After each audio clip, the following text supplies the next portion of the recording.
É brilhante, né? A gente falar da graça de Deus e dar um testemunho aqui sobre isso. Mas antes disso, né? Para que essa graça de Deus manifeste a nós, né? Se manifeste, né? Porque nós também, Deus nos chamou, meu irmão falava aí, né? Deus nos chamou a ser santos. Sede santos, como o vosso Pai que está no céu é santo. Então, a nossa vocação, né? Meu irmão falava muito bem da nossa vocação a sermos santos. E é essa mesma graça de Deus que vai nos levar a ser santos. Né? É essa mesma graça de Deus. E Deus, né, Ele nos deu um modelo. Ele nos deu um modelo para que nossa humanidade, vamos dizer assim, distanciada de Deus por conta do pecado lá dos nossos primeiros pais, né? Lá em Gênesis a gente vê, né? Adão, cadê você? Eu estava com medo e escondi porque estava nu, né? Então a gente, quando peca, a gente começa a ficar com medo e se distancia de Deus. Mas Deus, Ele quer a gente para Ele, né? E aí o que Deus... Se tem um santo da Igreja Católica, então eu anotei o nome dele aqui, Santo Irineu de Leão. Santo Irineu de Leão. O que ele dizia? Ele dizia que, né, quando Deus criou a humanidade, quando Deus criou Adão e Eva, ele já pensava na plenitude de Deus, a encarnação do seu filho. Foi a tradição vai nos dizer que até uma briga que deu entre São Miguel e Lúcifer era exatamente por isso, né? Porque Deus ia ser encarnado como nós, né? Como homem, né? Menos no pecado, né? Mas Deus com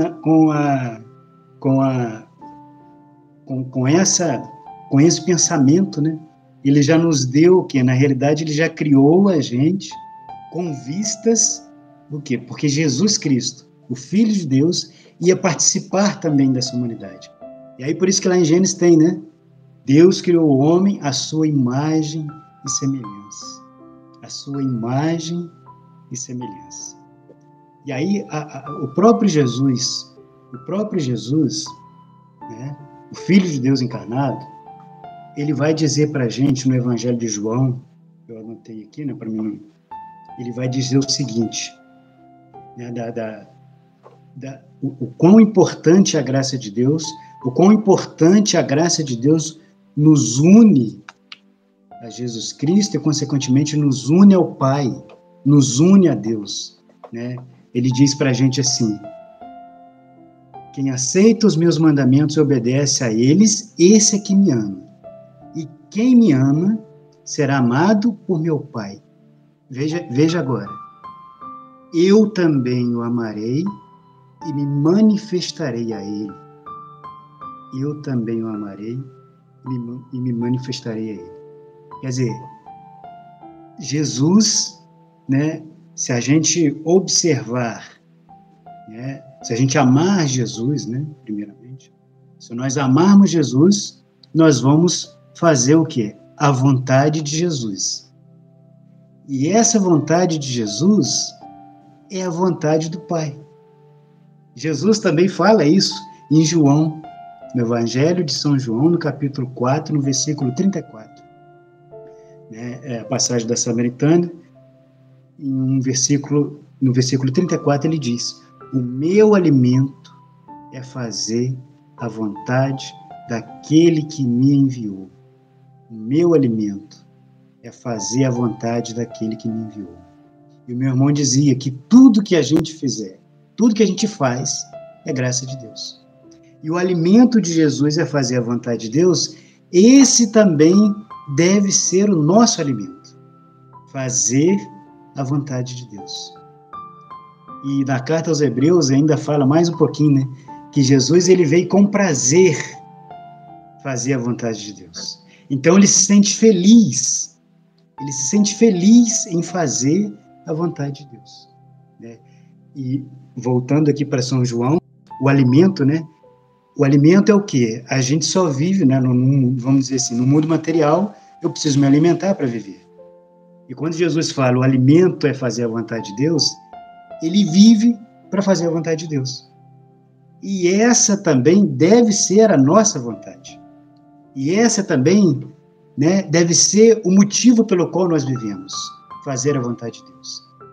E aí, muitas das vezes, nós temos aqui, eu vou abrir um parêntese aqui, né?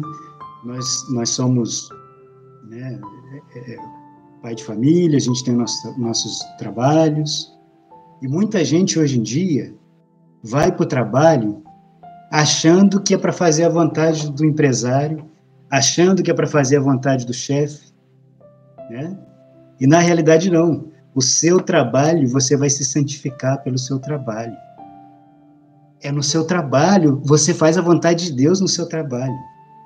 Né? Um médico, um professor, um advogado, né? um gari, né? Uma faxineira, ela está santificando, ela está glorificando, né, a Deus pelo seu trabalho. Né? Porque, na realidade, o objetivo é fazer a vontade de Deus. O objetivo é sempre fazer a vontade de Deus. E a vontade de Deus é o melhor para nós. É o melhor para nós. E muitas vezes, quando a gente vai para o trabalho e acha que o trabalho não é fazer também a vontade de Deus, né? Nós precisamos fazer a vontade de Deus no nosso trabalho, o nosso trabalho nos causa também, né, sacrifícios. A gente vai para o trabalho como se estivesse indo para um velório, tivesse indo, né, é um fardo, né? O trabalho nos torna pesado, né? Por quê? Porque nós não estamos pensando em fazer aquilo para Deus. Nós estamos pensando, não, tem que trabalhar porque eu tenho que dar um melhor para minha família, eu tenho que colocar o alimento em casa, eu tenho que comprar um carro, tenho que comprar uma casa, é o trabalho que vai me dar o dinheiro para fazer isso.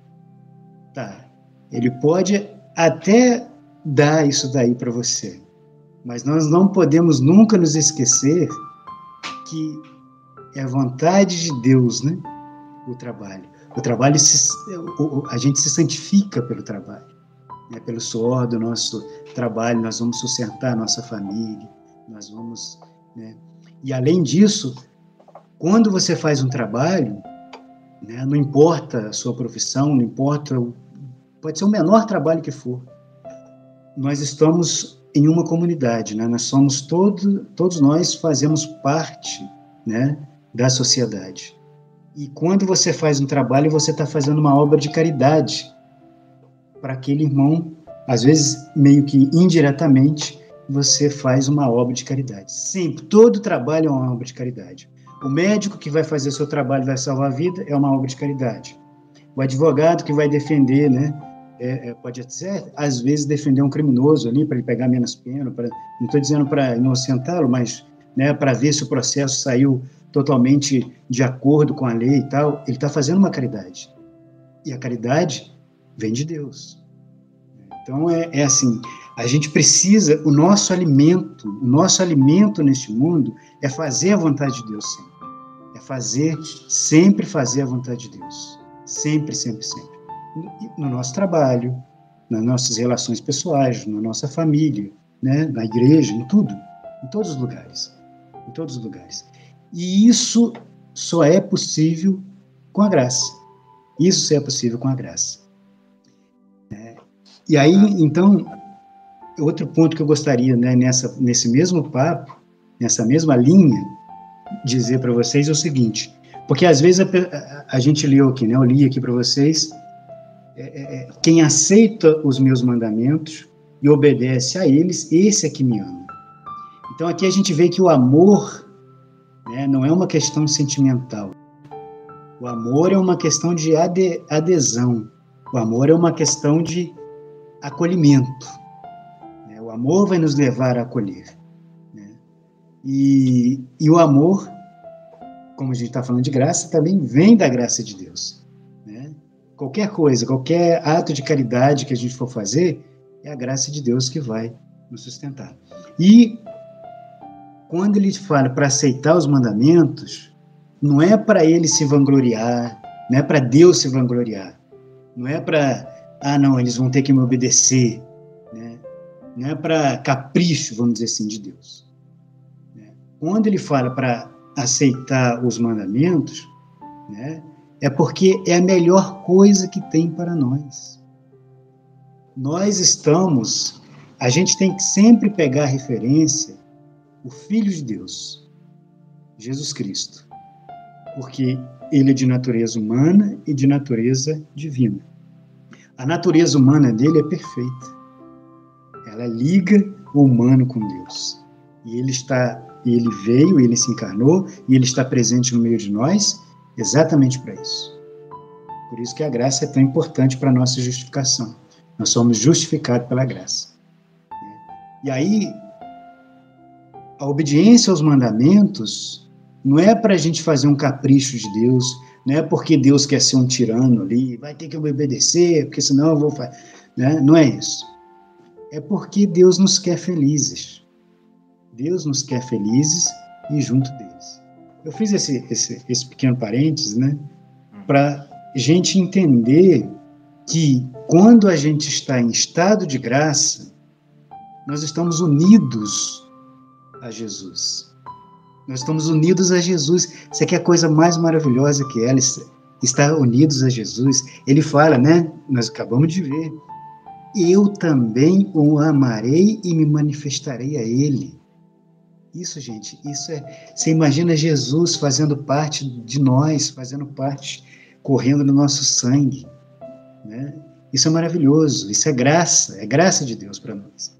Isso é graça de Deus para nós, né? Maravilhoso. E ele fala, inclusive, que o Pai também vai fazer morada em nós. Mas ele só faz morada em nós se nós aderirmos à graça. Porque pela graça de Deus, nós vamos amá-lo e amando, nós vamos obedecer os mandamentos. A nossa religião não é uma religião de leis, não é uma religião de preceito, né? A base da nossa religião é o amor, é Jesus, mas não é esse amor que o mundo está pregando, não é esse amor que é o amor a qualquer custo, né? É o paz do amor, é o lado bom, vamos dizer assim, é o lado amoroso de Jesus, o lado misericordioso de Jesus, né? Sem também o lado da justiça, sem o lado da conversão, sem o lado do pecado, né? Para a gente falar realmente o que causa o pecado na nossa alma, né? E a gente sabe que nós estamos numa guerra, né? O outro lado lá, o contrário, né? O de Deus, ele não quer que nós aderimos à graça de Deus. Não quer, ele não quer. Então é uma luta constante, Mas você imagina, eu vou fazer uma outra analogia aqui, né? Quando a gente está nesse estado de graça, é como se fosse uma esponja cheia de água, né? Jesus, ele vai umedecendo aquela esponja, ele vai entrando e aquela esponja vai se confundindo ali com a água que vem, né? Que é Jesus, e Jesus estando, né? Digamos assim, nessa união conosco, o Pai também está, porque nós estamos fazendo a vontade do Pai através de Jesus. Isso é a graça de Deus e a misericórdia. Esse é o Deus da misericórdia. Esse é o Deus da misericórdia. Eu vou passar a palavra aqui para o meu irmão, porque eu tenho mais coisas para falar além disso, mas vamos com calma, porque já é outro ponto ligado a isso também, mas eu vou deixar para o meu irmão complementar, vou deixar para ele falar um pouco aí também. Eu quero aproveitar aqui e mandar um abraço para Manuela Aparecida, que está assistindo aqui, a minha noiva Juliana, um beijo. E toca o coração da gente, né? A gente que está querendo cada vez mais amar a Deus, e é impossível amar a Deus sem a ação da graça, né? É tudo obra da graça. Fazer as coisas por Cristo, com Cristo e em Cristo, né? É assim que a gente tem que viver, movido pela graça, com essa união íntima, né? Meu irmão estava dizendo algo e eu estava refletindo aqui, me juntando, fazendo links com algumas leituras que eu tenho feito, né? E a graça vai agindo aqui da nossa mente também, abrindo as gavetas, né? E pegando os arquivos. Mesmo de uma pessoa que tem uma memória ruim como a minha, né? É só a graça. E aí, você vê, né? Isso está disponível para vocês todos, né? Algo que você nem é tão bom assim, Deus vai lá e se utiliza, mesmo para aqueles que não se sentem tão capazes, né? Deus capacita. E meu irmão falava aí da nossa vida prática, né? Do trabalho, de cada atividade, né? Como cada atividade pode e deve louvar a Deus. E você não deve ficar pensando que está fazendo para o patrão, né? E infelizmente hoje em dia, né? A gente vê essa realidade. Um utilitarismo, as pessoas querem até mesmo aprender, estudar, trabalhar para ganhar dinheiro só, para bens materiais. Elas aprendem funções específicas com objetivos muito específicos, objetivos puramente terrenos e materiais. É como se pegasse uma lupa e olhasse ali especificamente, eu só quero isso, e não amplia o olhar. E aí Aristóteles ia falar da metafísica. Não quero complicar as coisas, mas eu explico de maneira simples. Metafísica é o que está além da física. É preciso você ir para um mundo superior. E este mundo atual, esse mundo muito técnico, muito científico, muito empírico, de experimentar, de tocar as coisas, né?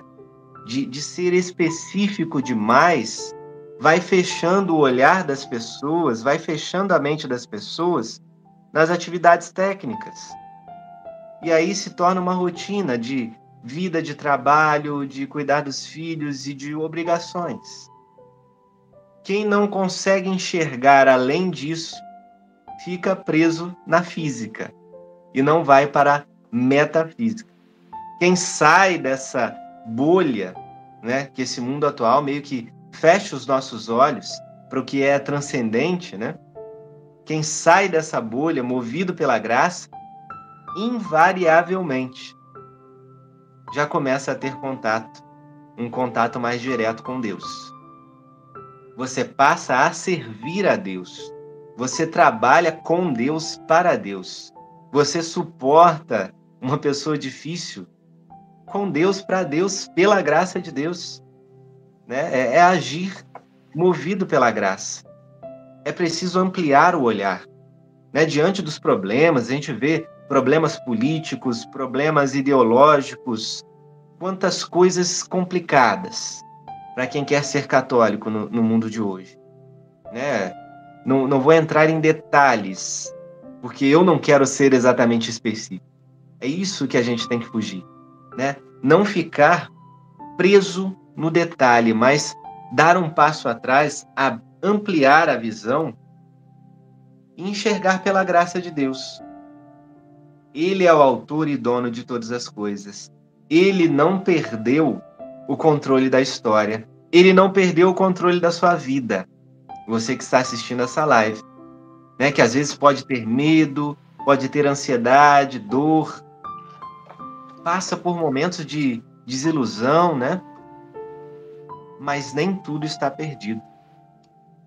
E é exatamente na nossa fraqueza que se manifesta a força de Deus, como diria São Paulo, né? Na nossa fraqueza se manifesta a graça. Então, se você se sente fraco, fraca, deprimido, debilitado, né? Não desanime. E nem pense que você vai ser o salvador, a salvadora da pátria, e nem eleja na sua cabeça uma figura mitológica que vai chegar neste mundo salvando tudo. Somente Jesus. Esse é Jesus.